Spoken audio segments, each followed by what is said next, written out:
Hello everybody, welcome to LEGO Rewind, where we take another look at old retired LEGO themes. The Arctic is a fascinating place. Quiet, lonely, barren save a few hardy species that make a meager living there, having no clue how different the rest of the world is. It didn't always used to be this way. Once upon a time it was a rainforest, and someday it will be again. For now it's a snapshot of how unforgiving yet still very beautiful Earth is. 2000's Arctic wasn't the first time LEGO released an Arctic line of sorts. That would be a Technic sub-theme released in 1986, and these old Technic sets are pretty unique, encouraging alternate builds on the front of the box, not just reserving them for the back like LEGO did for a time and forgetting about them completely like they do now. These feature those taller, more lifelike minifigs, giving them a real sense of scale. One of the most charming things about these old Technic builds for me is how exposed they are, with all those holes and unused studs. Not necessarily unfinished, it's just interesting to imagine a world filled entirely with slapdash vehicles like this that get by just fine, pure function. A few people didn't enjoy the Technic episode because I didn't actually cover this side of Technic much. I mostly focused on construction themes released before Bionicle,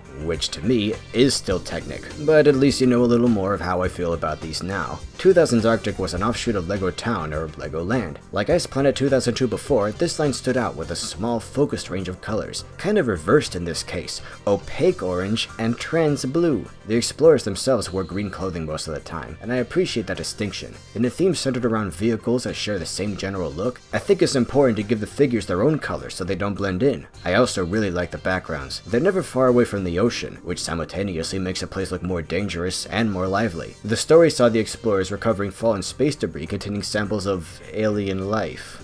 Uh-oh, I've seen how this goes. While they do really like the aesthetic of the theme, I think it's safe to say that's most of what carried it, as the builds themselves weren't that involving. See, this is from the same era as Galador, Jackstone, and Snap, or to give a closer example, Rock Raiders, when LEGO tried to streamline the building process with bigger, fewer pieces, so it wouldn't take as long to build something, when building is where most of the fun is in a LEGO product. Arctic, as far as I can tell, was one of the traditional system themes to suffer the most during this phase, with pretty simplistic builds and low part counts. Not in every case, but more often than not. Even those bases are mostly giant blocks of stuff. Still, they aren't bad. They do look cool in any case, and I think this speaks of how powerful the aesthetics can be. This line did leave an impression, enough to be one of the lucky few to appear in LEGO Racers 2, alongside Adventurers and Life on Mars. And this, I think, added to the idea of everything Arctic could be, featuring builds that were never sets, like this boat, and a nice version of the rock monster called the Berg that you race one-on-one. How cool would it be to see a completely light trans blue version of that thing in a set?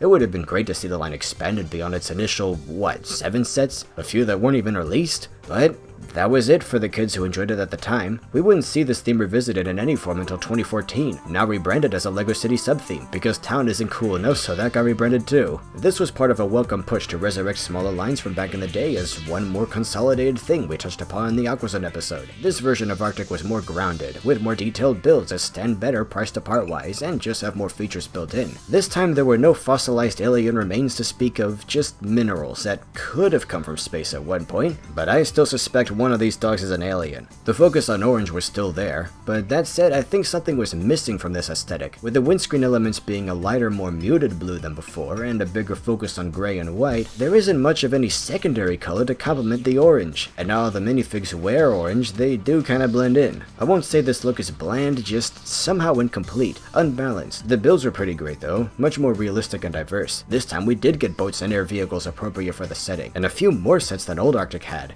so I guess LEGO was more confident in the new line's ability to sell than before, enough to bring it back again this year. Didn't have to wait over a decade that time.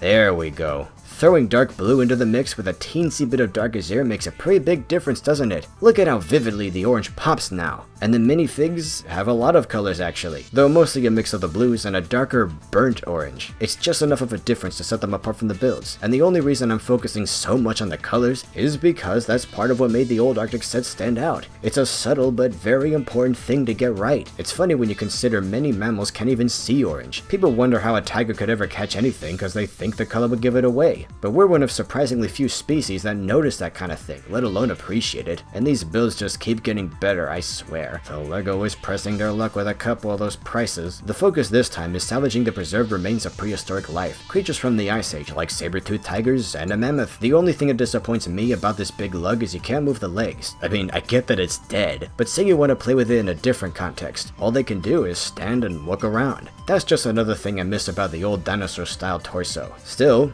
This latest wave is good. I think it's pretty hard to deny this is a step up from the OG Arctic. Even the worst new sets are at least okay, and seeing how successful it's proved to be, does it really seem like such a stretch for something like Ice Planet to return? Switch some of the colors around, add a few slightly more spacey elements? Oh well, at least it won't be long before we get some more diver sets if Arctic's life cycle is any indication. We'll get a little of everything we want eventually, as we go through these rotations. I don't want to give people the impression that I think lines like this or Rock Raiders are only remembered for how they look with little to no substance to them. As we've seen, these looks can very easily be carried over into modern sets. Arctic is an interesting case of a flawed but very fun and distinctive product that LEGO was content to throw in the trash bin of history, never to be seen again. And for a time it looked like that's all Arctic fans were going to get. But at some point LEGO looked back and realized that what made it work then could still work today. While lines like Vikings haven't been so lucky, Arctic managed to pull victory from the jaws of defeat. And that kind of success story is something I always like to see. That's it for today. If you want to support my work, please consider my books. If you're a little short on money at the moment, you can read an older draft of the first volume for free, to see if it's for you or not. Links in the description. Also, please share this video or any other episodes that made an impression. Next inning, we'll take a swing at LEGO Sports.